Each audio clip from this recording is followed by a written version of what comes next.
this when you're building this model of what's a reasonable period of time over which the bug benefit is going to accrue, essentially. There were 500 must-fix bugs found after testing, after release, and so that's cost per bug of 300,000 or 3,000, excuse me. That's the cost of external failure on average per bug, which, as you can see, is considerably above the cost of internal failure and detection, which was, again, $1,100. So we can calculate the return on investment. Basically, there are a few ways that you can do it. You could take the difference, which would be 3,000 minus 1,100 or 1,900, and multiply it times the 1,500 to get the net benefit. That'd be this 2.85 million that you see down here. Another way to calculate this net benefit of testing is to take the cost of quality with the testing, which is the cost of detection, cost of internal failure, and the cost of external failure, adding those three things up, and then calculating what the cost of quality would have been if there hadn't been any testing, which is just the number, the cost per bug for external failure, plus the number of bugs found after testing, plus the number of bugs found during testing. So 2,000 times 3,000, which would be 6 million.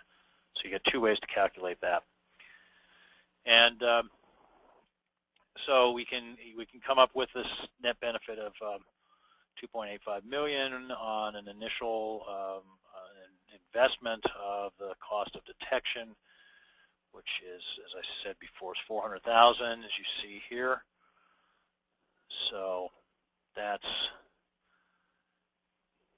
400,000, and then try to drag this down just a little bit.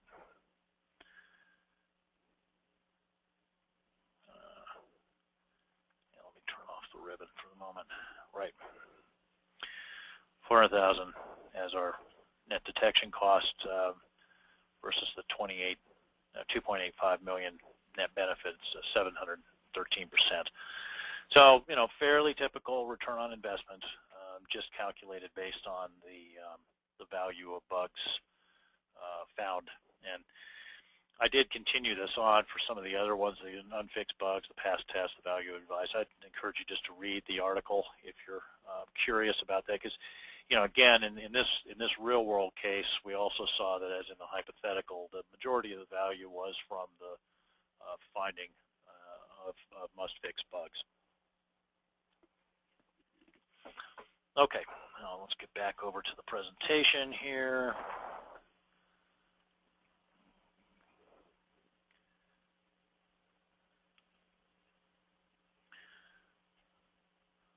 Sorry, this takes a moment. Go to webinar is not necessarily the most graceful beast when it comes to switching screens. Okay, so that's the case study. Yeah, so definitely, do try this at home. This, as you see, is nothing. There's no math more complicated than what you learned by the 4th grade involved here. It's, addition, subtraction, multiplication, division, real straightforward stuff. I bought a book on measuring quality return on investment at one point, and within like the 2nd chapter, this guy was already off into partial differential equations and all of this nonsense, and I just put the book down, didn't even bother to finish it, because, for one thing, I can barely remember that stuff, and I would have to spend, days and days refreshing my memory as to how that worked, and I don't remember enjoying it that much in college, even when I did know how to do partial differential equations.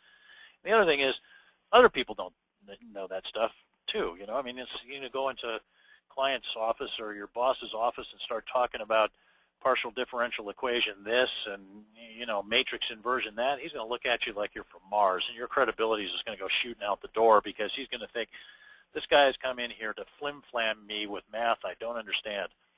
So I think there's some real value in keeping this super simple, something that you can do really easily.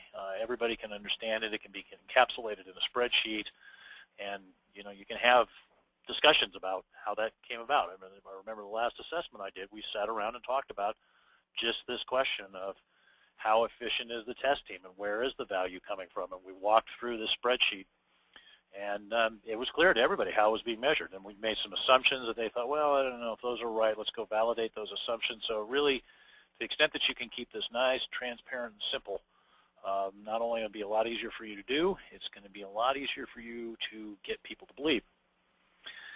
So, yeah, this here's the case study that I was alluding to. Detailed walkthrough on the technique in the case study, basic library, rbcs-us.com. So you go to the resources page, and on the resources page you can access the basic library. The article is called Testing ROI, What IT Managers Should Know. So give it a try and see what you find. I think you're going to find, I'm very confident you're going to find that you are actually saving your company money, which is good. You're a savings center. And I bet most organizations don't know that. And I bet yours is probably one of them. So this is an opportunity to spend an hour or two doing some conversations with people and some quick calculations and so forth, and you can come up with a finding that is very revealing to you and to other people in the organization.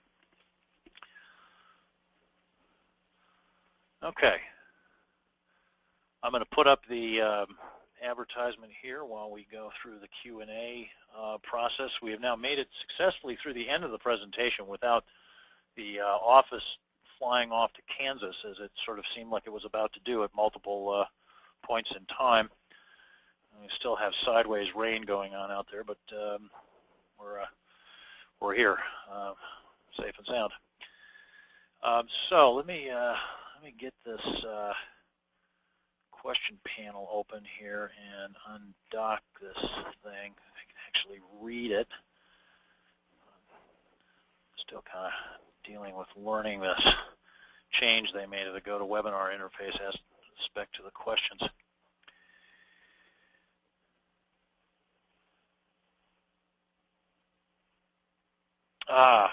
Okay, great. I was hoping somebody would ask this question, and Rich did. How is the ROI insurance paradigm applied away from the waterfall world, especially in agile frameworks where everything is a sticky note on a whiteboard? The return here measured in terms of more accurate downward burn down charts collectively at the sprint of sprint levels. Well, yeah, I mean, you're putting your finger on one of the challenges of doing this in an agile world, which is like, do we have adequate metrics, and does the value added by testing change? So notice that one of the primary metrics that we needed to have was some sort of count of must-fix versus non-must-fix defects. Now, that can come out of a database like Bugzilla, or that can come out of hash marks made at the bottom of a whiteboard as the sprint continues. It doesn't really matter as long as I've got some amount of detail on that that can be put into a spreadsheet and ultimately used as a calculation. The whole insurance value of testing, I don't believe that actually changes much in an agile world. Ultimately, we're talking about confidence building and risk mitigation, right, which is a question of stuff we've covered. So that value would remain the same. Now, I think one of the things about Agile is